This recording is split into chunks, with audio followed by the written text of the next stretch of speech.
Isang magandang araw na naman sa inyong lahat.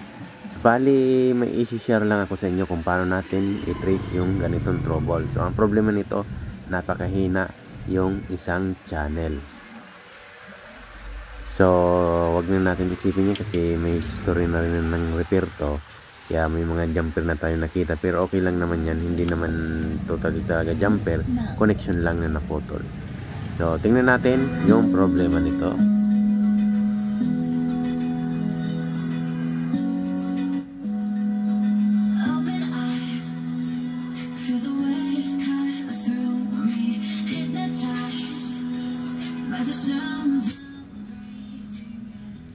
Ayun, napakinggan nyo, malakas yung kulay red.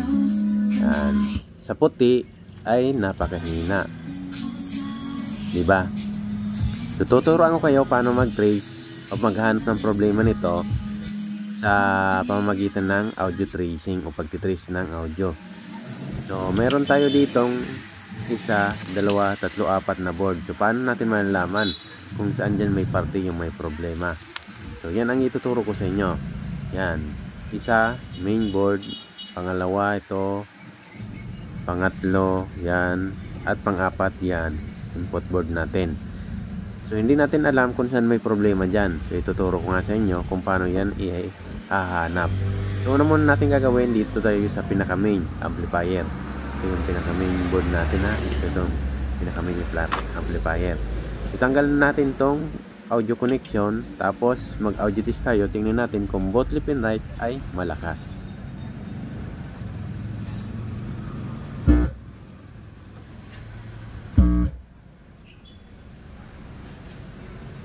So napakinggan nyo naman, both left and right malakas siya. So ibig sabihin okay tong pinaka main amplifier board natin. So next step tayo sa tone control or preamp natin. Ito yung preamp natin, ito tone control, tapos yung isa ay yung preamp na may mga volume.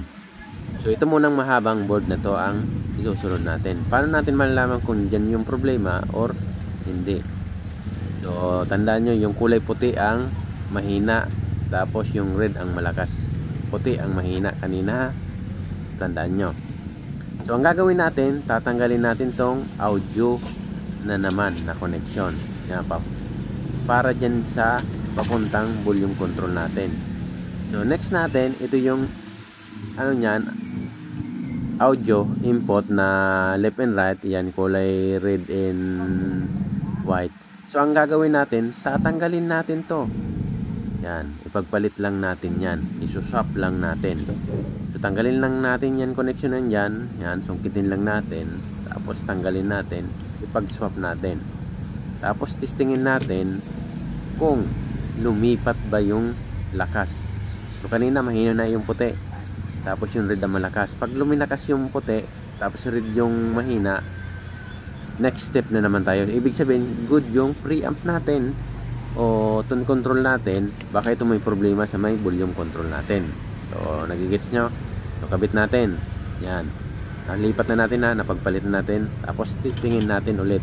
So hindi ko ginanulo yung volume ha, kasi steady lang yung volume natin kanina. Kung anong lakas kanina, ganun din yung lakas ngayon. So hindi natin ginalaw yung volume ha. So testing tayo.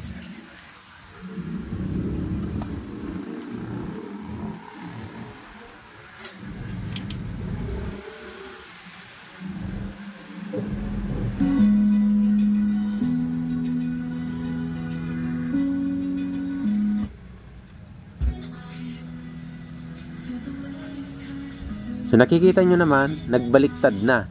Yung red na yung mahina, yung puti na ang malakas.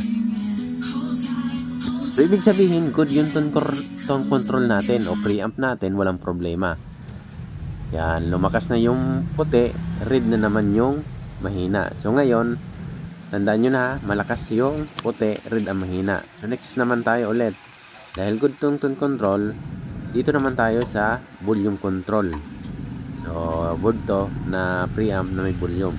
So baka may problema din to or yung input board natin. So ang gagawin natin, tatanggalin na rin natin to, papunta yan sa input board. Swap naman tayo. So pagpalit natin yung red at puti. So swapping. So swap natin ulit siya pagpalit. Tapos testingin natin ulit. Basta tandaan nyo kanina, nagpalit na ha. Red na yung malakas, ay yung puti na malakas, red na yung mahina.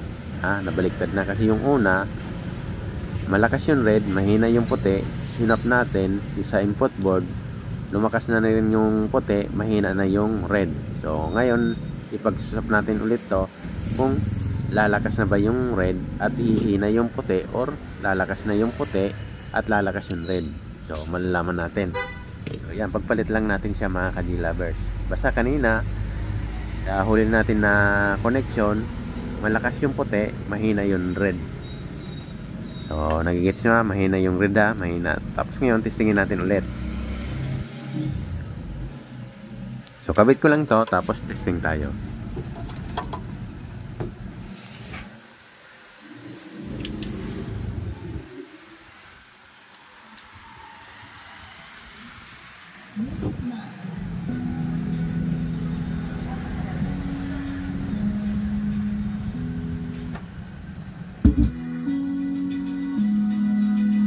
So ayan na naman mga ka-G-lover, nagbaliktad na naman. So nag-swap na naman. Yung puti ang mahina, yung red na naman ang malakas. So na-confirm na natin, good yung tatlong board natin. Yung main board, yung preamp, tone control, tapos yung sa may volume control. So ibig sabihin, nandito sa input board yung problema. So pwedeng itong capacitor, pwedeng resistor, at itong IC na to, itong multiplexer IC yata na to, itong 4052BE. So bago ang lahat, huwag ka muna basta magpapalit yan. Magtitest tayo at may gagawin tayo para malaman natin kung palitan na ba o hindi, kasi na-check na natin. So ang gagawin ko muna, kabit ko muna tong connection na to, yung mga tinanggal natin na board, para dyan naman tayo mag-trace, so makabuelo tayo. So bali ganito na yung gagawin natin. Paano ba natin malalaman kung saan yung problema talaga nito? So ilalagay ko lang to sa hindi nakaselect. So halimbawa naka-DVD ka, ilagay ko to sa tuner. Tapos ipipinpoint natin dito sa may capacitor to. So titingnan natin kung both left and right ay malakas. Pag mahina, ibig sabihin may problema yung capacitor. Pag malakas, ay okay yung capacitor. Malakas siya, di ba? Yan, malakas. Palitin natin. So same lang sila ng malakas. So ibig sabihin good yung capacitor. Yan, parehas lang silang malakas. So nakuha na natin yung problema. May posibilidad na sira yung itong IC natin na 4052BE or mga resistor. So bago ang lahat, huwag ka muna magpapalit yan. Ang gagawin mo lang ay mag-resolder ka muna. Yan. Kasi okay yung capacitor, baka ito yung problema na dalawa na tong IC or mga resistor. Pero sinasabi ko nga sa inyo, bago ang lahat, mag-resolder ka muna. Malay mo ay loose contact lang kasi katagalan na to. So pwedeng may crack na yan o cold solder na tinatawag natin. So pag tinignan mo yung pinaka-board, pwedeng may cold solder na to. So yan muna yung gagawin natin ha. Hindi muna tayo magpapalit. So pag tinis nga natin, na-resolder na natin, tapos tinis natin na ganun pa din, mahina ang isang channel, so may problema yung IC. Papalit tayo ng IC kasi yung resistor dyan, bihira yung masira. So ito muna yung gagawin natin. Mag-resolder tayo. I-resolder ko tong RCA jack natin. So pwede rin kasi dito, malay mo nag-cold solder dyan, kulang na yung kapit or hindi na talaga dumidikit ng maigi. So yan. Tapos mga resistor, malay mo may nag-loose na resistor, kaya resolder natin lahat-lahat. Tapos yung IC, i-resolder natin. So checkin nyo lang, huwag kayong tatamatin. So yan mga ka-G-lovers, nire-resolder ko yan. So habang nag-resolder tayo, pa-promote muna ang channel natin. Syempre, kung bago pala kayo sa ating channel, please subscribe naman dyan and pahit ng notification bell para updated kayo sa bawat ina-upload ko na video. So pahit na rin ang like button kung nagustuhan nyo. So kung napapanood nyo pala to sa FB page, pa-follow, pa-share, and pa-like na rin. So thank you very much sa lagi nyo pagsubaybay. So ito muna yung ginagawa natin. Resolder yan ha, resolder.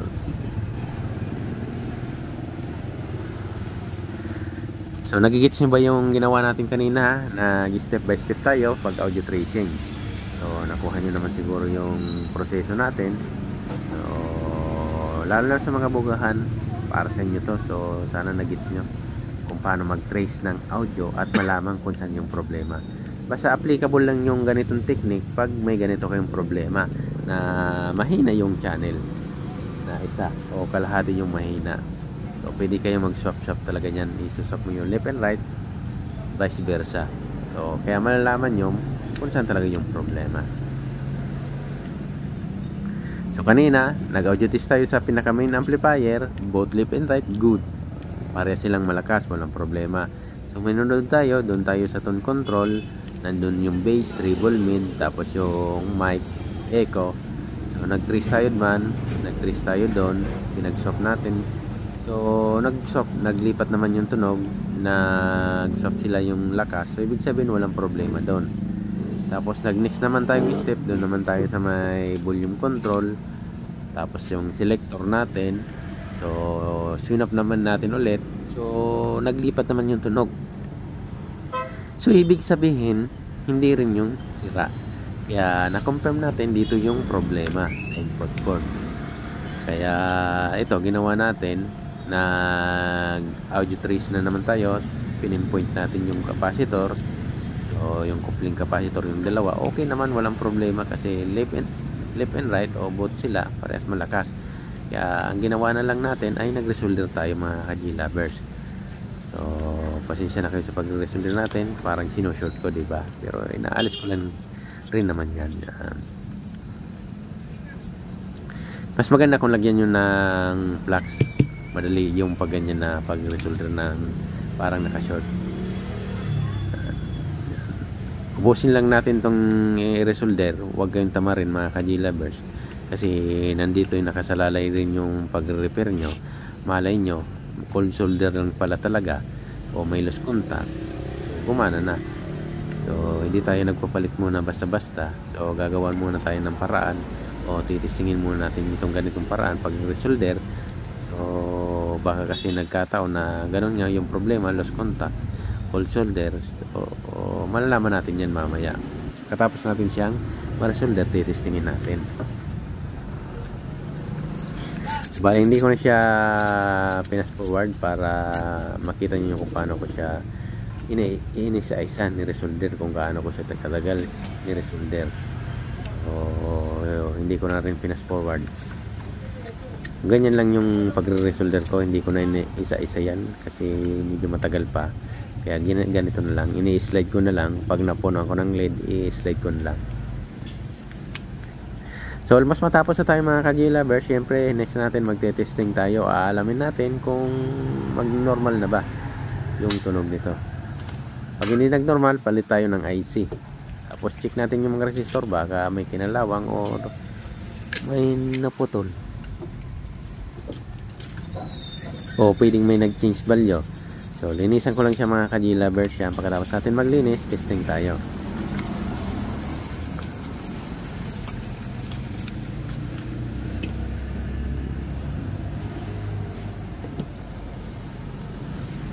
Yan, siguro nyo lang na walang magdikit sa dalawang paa o sa pagitan ng mga paa na yan.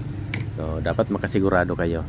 Kaya ginagawa ko ito, nililinisan ko pa yan para makasigurado ko na walang sumabit dyan na maliliit na soldering lead. So napakadelikado rin yan. Kahit low voltage yung dumadaloy dyan, so malay mo matsambahan na masira yung IC.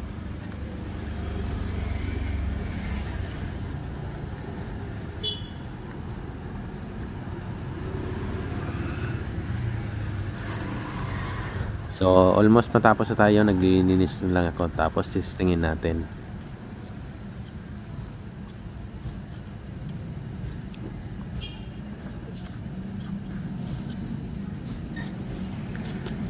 So okay na to mga ka-G-lovers, testingin na natin. So aalamin na natin kung tumunog ba na to ng malakas yung both left and right.